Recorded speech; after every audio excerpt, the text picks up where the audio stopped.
this is really an important topic, and I've already had feedback because I send out to many people, about over 300 people, text messages the night before the show to remind you of, that we're on air. And I already got feedback that people think this is such an important topic. Okay. And they think this is such an important topic because they're saying there's so many women that are filling everybody's cup but their own, and they're left depleted. So let's talk about filling that cup.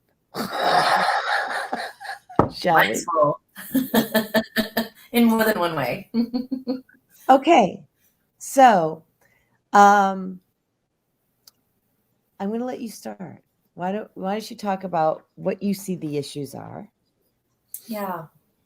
Well, I'll start by saying, so I'm in the middle. I'm on day 7 of something that I started last year, and it is called the Self-Care Challenge.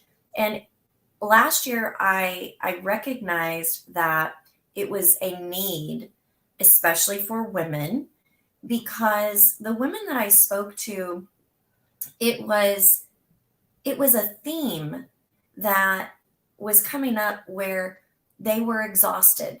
They never had time for themselves. Um, I should say they never took time for themselves. And they really felt that they were alone. That not that other women in particular couldn't um, relate to them or their needs or issues, but they felt like um,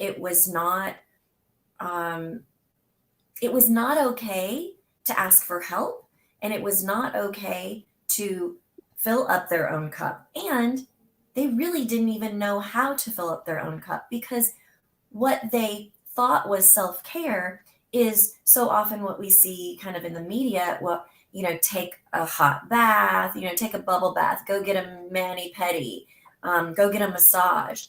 Well, first of all, not everyone has the luxury of, expendable income to go do those things.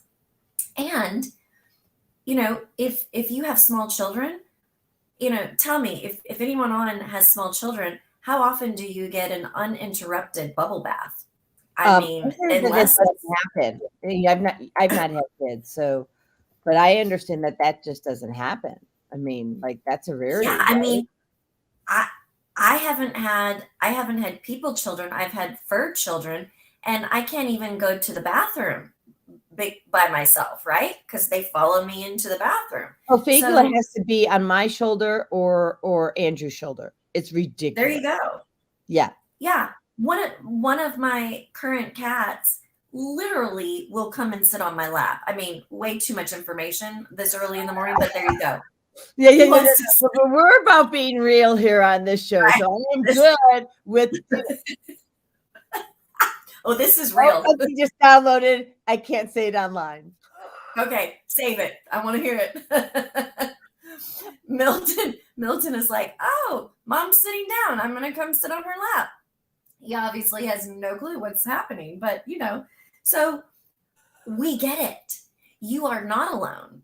And that's really, not only um, do we want to express that this morning, that you are so not alone, but there are things that you can do.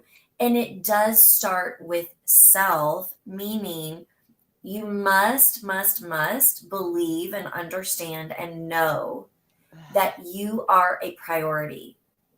You are not an afterthought. Please do not feel like it is this like angelic way of being to put yourself last all the time. I remember growing up in church, and I remember being taught, hands down, you are not number one. And okay, I can get behind that God or the higher power is number one. I can get behind that.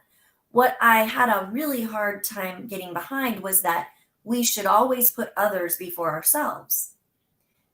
Okay. Because in a perfect world, If everyone put others before themselves, then in a perfect world, everyone's needs would be met, right?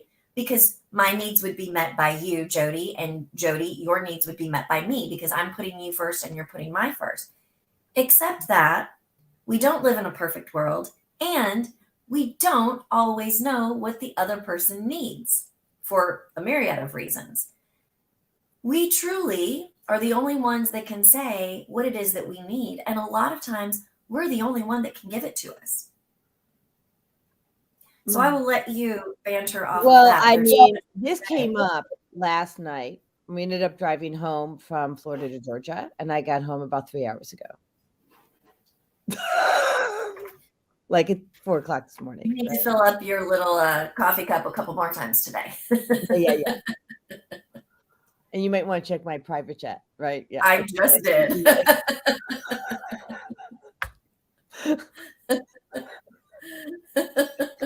So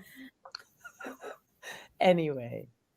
Jodi is being a silly one this morning. She's on 3 hours of sleep. So yeah, so yeah, she's throw me a grace card. The hair's all like, disheveled, whatever. Mine too, and I didn't get home at 3, so hey, you don't even need an excuse, right? No. So you bring up something that's ingrained, and it occurs. I'm going to clear timelines today, Michelle, on this, and then I'm also going to join your course. So beautiful. Is it too late to join? No, it is not. We have replays, and you are welcome to come in. It's $28, just so everyone knows if anyone is interested. Yeah, I mean, and I've already referred several people to join your course, so I'm actually going to join. I will sign up today. Beautiful. Jackie says, "Please join us." I will, darling. Would you say about Jackie? She's what? Is she in the course? She's in the self-care challenge with us. Mm-hmm.